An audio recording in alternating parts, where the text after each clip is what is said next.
أعوذ بالله من الشيطان الرجيم.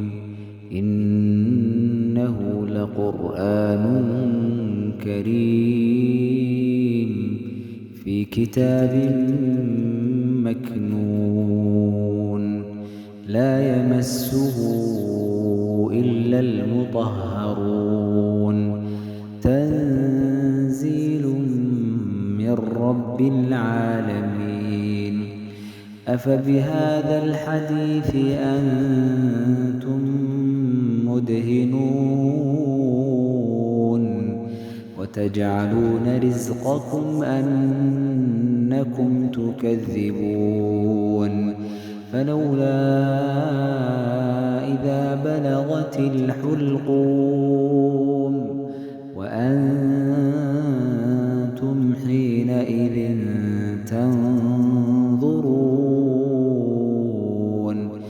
ونحن أقرب إليه منكم ولكن لا تبصرون فلولا إن كنتم غير مدينين ترجعونها إن كنتم صادقين. فأما إن كان من المقربين فروح وريحان وجنة نعيم. وأما إن كان من أصحاب اليمين فسلام لك من أصحاب اليمين. وأما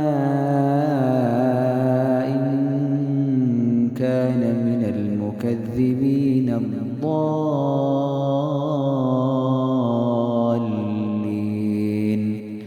فنزل من حميم وتصلية جحيم.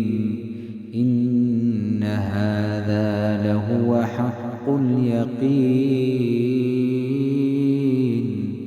فسبح باسم ربك العظيم.